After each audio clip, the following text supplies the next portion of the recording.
بسم اللہ الرحمن الرحیم۔ مولا کائنات اور امام حسین علیہ السلام خانہ کعبہ کا طواف کر رہے تھے۔ طواف کرتے کرتے اچانک امام حسین علیہ السلام مولا کائنات کے کانوں میں ایک آواز ٹکرائی۔ ایک شخص ہے جو گریہ وزاری کر رہا ہے، خانہ کعبہ کا غلاف پکڑے ہوئے گریہ کر رہا ہے، رو رہا ہے۔ امام علیہ السلام نے، مولا کائنات نے امام حسین علیہ السلام کو کہا، بیٹا تم نے اس گریہ وزاری کی آواز کو سنا؟ یہ کس انداز میں تڑپ کے گریہ کر رہا ہے، تڑپ کے رو رہا ہے، نہیں معلوم کیا وجہ ہے، کس مشکل میں گرفتار ہے، جاؤ ذرا اسے بلا کے تو لے کے آؤ۔ دیکھیں مشکل کشا ہیں، کسی کو مشکل میں دیکھ نہیں سکتے۔ کہا جاؤ بیٹا بلا کے لے کے آؤ۔ اب جب امام حسین علیہ السلام، رات کا سناٹا ہے، تاریکی میں امام علیہ السلام آواز کے سہارے اس شخص تک پہنچتے ہیں۔ پہنچنے کے بعد اسے کہتے ہیں، اے بندے خدا کیا ہوا؟ چلو میرے بابا نے بلایا ہے تمہیں۔ آتا ہے وہ شخص علی ابن ابی طالب کے سامنے، آ کر امام سوال کرتے ہیں کیا ہوا؟ کیوں اس انداز سے تڑپ کے گریہ کر رہے ہو، رو رہے ہو، خدا سے مانگ رہے ہو؟ کیا ہوا؟ کوئی بہت سنگین گناہ ہو گیا ہے؟ کہا ہاں آقا بہت سنگین گناہ ہو گیا ہے۔ چھوڑے اس شخص کو کہ جس کی پیٹھ پر گناہوں کا بوجھ ہے، جو اپنے باپ کی نافرمانی کی بنا کے اوپر اس سخت مصیبت میں گرفتار ہو گیا ہے، مولا اسے چھوڑ دیں۔ علی ابن ابی طالب علیہ السلام کریم ہیں، مشکل کشا ہے نا، اتنی آسانی سے نہیں چھوڑنے والے۔ امام علیہ السلام کہتے نہیں مشکل تو بتاؤ کیا ہوا؟ اب وہ اپنی داستان کو شروع کرتا ہے، مولا میں بہت برا انسان تھا، میں بہت ہی خراب انسان تھا، میں بہت ہی پلید انسان تھا، میں اپنا وقت یوں ہی فالتو برباد کیا کرتا تھا، اپنے وقت کو گناہوں میں برباد کیا کرتا تھا۔ میرا ایک باپ تھا، اس باپ سے بہت مہربان باپ تھا میرا، میں اپنے باپ کو صحیح سے اس سے میں بات بھی نہیں کیا کرتا تھا، بعض موقع پر اس کے لیے غلط الفاظ استعمال کر لیتا تھا، لیکن وہ میرا باپ بہت ہی مہربان تھا، بہت ہی اچھا تھا، وہ کبھی کچھ نہیں کہتا تھا۔ ایک دن مجھے یہ معلوم ہو گیا کہ اس نے ایک صندوق میں پیسہ چھپا کے رکھا ہے، مجھے پیسے کی ضرورت تھی، وہ اپنی چارپائی پر بیٹھا ہوا تھا، وہیں پر صندوق رکھا ہوا تھا۔ میں گیا اس سے پیسہ مانگنے کے لیے، اسے معلوم تھا کہ میں اسے غلط راستے میں خرچ کرنے والا ہوں، لہٰذا ہمارے باپ نے منع کیا۔ باپ کھڑا ہو گیا اور روکنا چاہا کہ میں اس صندوق سے پیسہ نہ نکالوں، لیکن میں نے اپنے باپ کو جھڑک دیا۔ اب جو میں نے اپنے باپ کو جھڑکا تو میرا باپ زمین پر گر گیا، کاندھے پہ اس کے چوٹ آئی۔ میں گیا، میں نے پیسہ نکالا، پیسہ نکالنے کے بعد میں نے اسے حرام کام میں صرف کیا، لیکن میرا باپ جب زمین پر گرا ہوا تھا نا تو اس نے ایک جملہ کہا کہ مجھے اس ذات کا واسطہ، میں تیرے لیے خانہ کعبہ کے پاس جا کر بد دعا کروں گا۔ بہت توجہ کیجئے گا، میں ایک منزل تک لے کے جانا چاہ رہا ہوں عزیزان۔ میں خانہ کعبہ کا غلاف پکڑ کے تیرے لیے بد دعا کروں گا۔ میرے باپ نے 3 دن روزہ رکھا، روزہ رکھنے کے بعد خانہ کعبہ کا غلاف پکڑا، پکڑنے کے بعد اس نے میرے لیے بد دعا کی۔ خدا کی قسم ابھی بد دعا ختم نہیں تھی آقا، دیکھیں میرا بدن خشک ہو گیا ہے، ایسا ہو گیا ہے جیسے ایک سوکھی ہوئی لکڑی۔ پھر اس نے اپنے قمیص کو اٹھایا، اٹھانے کے بعد وہ حصے کو دکھایا، کہا میرا ایک حصہ پورا خشک لکڑی کی طرح ہو چکا ہے، سوکھی لکڑی کی طرح۔ میں اپنے باپ سے بار بار معافی مانگتا رہا، لیکن میں نے اسے بہت سخت ناراض کر دیا تھا، لہٰذا وہ مانتا نہیں تھا۔ 3 سال تک اسی عالم میں گزر گیا۔ میں باپ سے دعا کرتا رہا کہ کسی طریقے سے میرا باپ راضی ہو جائے، لیکن وہ راضی نہیں ہوا۔ 3 سال کے بعد تھوڑا سا دل اس کا جب نرم ہوا، وہ تیار ہوا، کہا چلو میری اس کیفیت کو دیکھنے کے بعد، باپ ہے نا، میری اس کیفیت کو دیکھنے کے بعد، میرے اس والہانہ انداز میں معافی مانگنے کی بنا پر میرا باپ کہتا ہے ٹھیک ہے چلو، جہاں پر میں نے بد دعا کی تھی وہیں پر چلتے ہیں، دعا کرتے ہیں، خانہ کعبہ کا غلاف پکڑ کے میں راستے میں لے کے چلا، اچانک ایک جگہ کے اوپر اونٹ نے کسی جانور کو دیکھ لیا جس کی وجہ سے اونٹ بھڑک گیا، میرا باپ زمین پر گرا اور وہیں مر گیا۔ اب میری سمجھ میں نہیں آ رہا ہے، باپ تو راضی ہو گیا تھا، اب میں کس کے سہارے دعا کروں؟ عزیزان، علی مشکل کشا ہے نا، علی سے آ کے اس نے مصیبت بیان کر دی۔ کیا یہ ممکن ہے کہ علی ابن ابی طالب مشکل سن لیں اور مشکل کو رفع نہ کریں؟ ممکن نہیں ہے۔ علی مشکل کشا ہے۔ علی ابن ابی طالب نے کہا گھبرا نہیں، تیرے باپ نے تجھے معاف کر دیا تھا، لہٰذا میں ایک ایسی دعا دے رہا ہوں کہ جو پیغمبر اکرم نے مجھے تعلیم دی تھی۔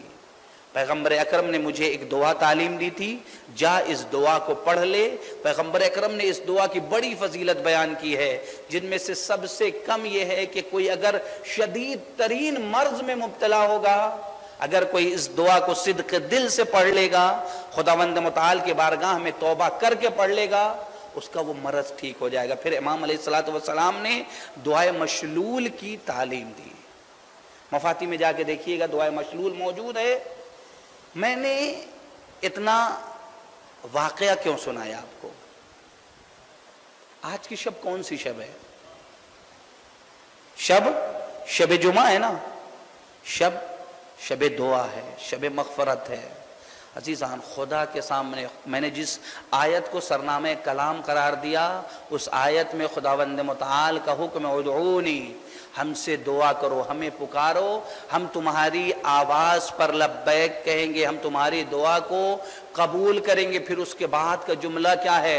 وَإِنَّ الَّذِينَ يَسْتَكْبِرُونَ عَنْ عِبَادَتِي، جو لوگ بھی ہماری عبادت سے تکبر کریں گے، غرور کریں گے، دعا نہیں مانگیں گے، سَيَدْخُلُونَ جَهَنَّمَ دَاخِرِينَ، ہم انہیں جہنم میں ذلت کے ساتھ داخل کریں گے۔ جیسان، ہماری زندگی میں دعا ایک ایسی چیز ہے کہ جس کے بغیر انسان کسی بھی مقام تک نہیں پہنچ سکتا۔ اگر ہماری زندگی میں دعائیں نہیں ہیں، خدا سے مغفرت ہم طلب نہیں کر رہے ہیں، تو ہم کسی مقام تک نہیں پہنچ سکتے۔ اس لیے کہ جب ہم ہر ایک کی زندگی میں یہ واقعہ پیش آتا ہے، کیا کہ ہمیں اپنے حاجات کو، اپنی باتوں کو، اپنے دل کے راز کو کسی ایک شخص ایسا چاہیے کہ جس سے ہم جا کے بیان کریں۔ ہوتا ہے نا، کبھی کبھی انسان کا دل بہت بیٹھ جاتا ہے، کچھ گفتگو کے سلسلے سے کچھ بات ہو جاتی ہے، مثلا میاں بیوی میں کچھ گفتگو ہو گئی، انسان کسی اور سے نہیں بیان کر سکتا، کوئی ایک بندہ چاہیے، کوئی ایک دوست چاہیے، کوئی ایک شخص جا کے اس سے بیان کر سکے۔ کوئی بھائی ہوتا ہے کہ بھائی سے جا کے بیان کر دے کچھ باتوں کو، دل میں انسان رکھنا نہیں چاہتا۔ عزیزان، ہم پوری دنیا کے جتنے بھی رشتے ہیں، تمام رشتے میں احتیاج اور نیازمندی پائی جاتی ہے۔ ہو سکتا ہے انسان کو ڈر ہوتا ہے کہ اگر ہم نے اپنے راز کو دوستوں سے بیان کر دیا تو کہیں وہ ہمارے راز کو کسی سے بیان نہ کر دے۔ کوئی ایک ذات ہونی چاہیے کہ جس سے جا کے ہم اپنی گفتگو کو بیان کر سکیں، ہم اپنے راز کو بیان کر سکیں۔ میرے پاس ایک ای میل آیا، 1.5-2 صفحے کا ای میل۔ میں نے شروع میں ساری ریکویسٹ لکھی ہوئی تھی کہ مولانا پلیز شروع سے آخر تک پڑھیے گا۔ میں نے شروع سے آخر تک پڑھا۔ کیا سوال ہے؟ کوئی سوال ہے؟ نہیں، اپنی ساری روداد لکھی کہ میرے فیملی میں یہ ہوتا ہے، میری فیملی میں یہ ہوتا ہے، یہ ہوتا ہے، یہ ہوتا ہے، یہ ہوتا ہے، میرے باپ نے مجھ سے یہ کہا، میری ماں نے مجھ سے یہ کہا۔ آخر میں نے دیکھا کہ کیا کوئی آپ کو سوال ہے؟ نہیں، سوال نہیں ہے۔ کوئی مل نہیں رہا تھا درد دل کرنے کے لیے، کوئی مل نہیں رہا تھا۔ عزیزان، موجود ہے، بس توجہ کرنے کی ضرورت ہے۔ وہ ذات ایسی ذات ہے کہ جس کے بارے میں علی ابن ابی طالب نے، آپ نے بھی دعائے کمیل میں پڑھا ہوگا کہ کم من قبیح سترتا، وہ ذات ایک ایسی ذات ہے کہ اگر آ کے ہم اپنے گناہوں کا اقرار بھی اس کے سامنے کر لیں تو وہ ہماری تمام برائیوں کو، تمام گناہوں کو چھپا لیتا ہے۔ بس شرط یہ ہے کہ ہم دعا کرنے کا سلیقہ سمجھ جائیں۔ ہمیں سلیقہ نہیں آتا۔ ہم دعا کس طریقے سے کرتے ہیں؟ دعا کرتے ہیں، خدایا نماز ختم ہوئی، جیسے نماز ختم ہوئی فوراً ہم نے اپنی لسٹ گنانی شروع کر دی، خدایا یہ دے دے، خدایا یہ دے دے۔ ہم نے 2 رکعت نماز پڑھ لی، لہٰذا حور دے دے، جنت دے دے، اتنی دولت دے دے، اتنا پیسہ دے دے، اولاد نہیں ہے اولاد دے دے، لسٹ گنانا شروع کر دیتے. نہیں عزیزان، دعا کا طریقہ ہونا چاہیے، دعا کا سلیقہ ہونا چاہیے. دعا کا سلیقہ کون سکھائے گا؟ اگر ائمہ اطہار نہ ہوتے تو دعا کا سلیقہ ہمیں نہیں معلوم ہو سکتا تھا. شاید یہی وجہ تھی کہ چوتھے امام علیہ السلام، دیکھیں چوتھے امام علیہ السلام جنت طلب کر رہے ہیں. دیکھیں کس طریقے سے جنت طلب کر رہے ہیں. کہہ رہے ہیں کہ خدایا ان ادخلتنی النار، اے میرے معبود اگر تو نے مجھے جہنم میں ڈال دیا تو ایسی صورت میں تیرے دشمن خوش ہوں گے، لیکن اگر تو نے مجھے جہنم میں جنت میں ڈالا تو ایسی صورت میں تیرا نبی خوش ہوگا. جا کے دعائے ابو حمزہ صومالی پڑھیے گا. دعائے ابو حمزہ صومالی میں یہ جملہ بڑا لطیف جملہ ہے. امام جنت طلب کر رہے ہیں. دیکھیں کیسے جنت طلب کر رہے ہیں. اے میرے معبود اگر تو نے مجھے جہنم میں ڈال دیا تو تیرا دشمن خوش ہوگا، لیکن اگر تو نے مجھے جنت میں ڈالا تو تیرا نبی خوش ہوگا. اور مجھے معلوم ہے، قسم کھایا ہے واللہ مجھے معلوم ہے کہ تو اور تیرے نزدیک تیرے نبی کی خوشی زیادہ پسند ہے بجائے اس کے کہ تیرے دشمن خوش ہوں. کون دعا طلب کر رہا ہے؟ طریقہ دعا. ہم جا کے ڈائریکٹ دعا طلب کرنے لگتے ہیں اپنی حاجات کو. ہمیں طریقہ نہیں معلوم کہ ہم کس طریقے سے دعا کرتے ہیں. ہمارا رابطہ چونکہ حقیقی رابطہ نہیں ہوتا ہے، ریئلی رابطہ نہیں ہوتا ہے. ہمارا رابطہ یہ ہوتا ہے جب ہم زیادہ مشکلات میں گھر جاتے ہیں تب ہم آ کے خداوند متعال کی بارگاہ میں ہاتھ پھیلا دیتے ہیں، معبود ہمیں یہ چاہیے، ہمیں یہ چاہیے، ہمیں یہ چاہیے. اگر خدا نہ خواستہ بہرحال ہمارے یہاں کوئی ایسا مسئلہ نہیں ہے، ہمارے جوان مومن ہے. اگر انسان کی دعا قبول نہیں ہوتی تو وہ خدا سے رابطے کو نہیں توڑتے. یقیناً ایسا ہونا چاہیے کہ ہمارا رابطہ خدا سے ٹوٹنا نہیں چاہیے، اس لیے کہ اگر یہ رابطہ ٹوٹ گیا تو پھر مشکل پیش آ جائے گی. عزیزان دعا کا طریقہ جو بیان کیا گیا ہے اسے توجہ کیجئے گا.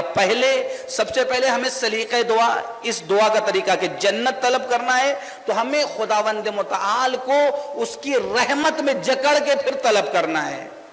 پھر ڈائریکٹ طلب نہیں کرنا ہے بلکہ علماء نے طریقہ روایات کے ذریعے سے. سب سے پہلے آئیے بسم اللہ الرحمن الرحیم پڑھیے، بسم اللہ پڑھیے. جو بھی دعا طلب کرنی ہے پہلے بسم اللہ. دیکھیں یہ پریکٹیکلی زندگی میں چونکہ روزانہ ہم دعا طلب کرتے ہیں، ہماری دعائیں قبول نہیں تو اس کی وجہ ہے ہمیں وہ سلیقہ نہیں معلوم ہے. پہلے بسم اللہ، پھر اس کے بعد صلوات پڑھیے، اللہم صلی علی محمد وآل محمد.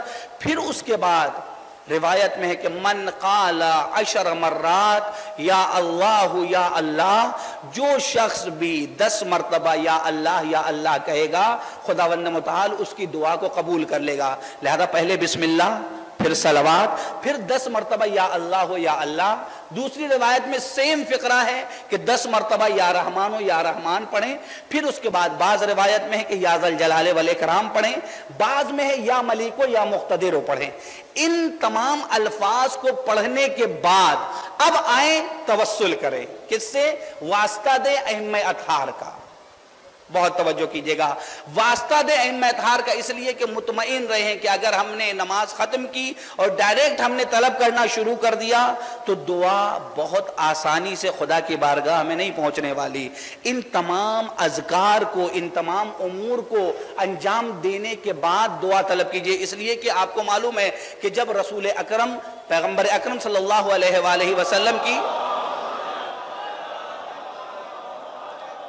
خدمت میں کوئی شخص آتا تھا کہ یا رسول اللہ ہمارے لیے دعا کر دیجئے، تو عجیب جملہ کہتے تھے پیغمبر اکرم. دیکھیں توسل کے بغیر دعا پیغمبر اکرم بھی نہیں مانگتے. ہمارے پاس بھی، علماء کے پاس بھی، آپ کے پاس بھی مومنین آتے ہیں، آنے کے بعد کہتے ہیں بھائی میرے لیے دعا کیجئے گا. اور دیکھیے اس کی بہت زیادہ تاکید ہے کہ آپ زیادہ سے زیادہ لوگوں سے کہیے اپنے لیے کہ میرے لیے دعا کرو، شرمائیے گا نہیں. ہر ایک سے جس سے بھی ملے اس سے کہیے. اس لیے کہ روایت میں ہے کہ استکثار الدعا کا لفظ آیا ہے، یعنی لوگوں سے زیادہ اپنے لیے دعا کے لیے کہو. لہذا لوگ بھی آتے تھے پیغمبر اکرم کی خدمت میں، آنے کے بعد کہتے تھے یا رسول اللہ میرے لیے دعا کر دیجئے. پیغمبر اکرم توسل کرتے تھے. کیا توسل کرتے تھے؟ ایک جملہ کہتے تھے، اللہم ارحم علی فلاں بحق علی ابن ابی طالب. خدایا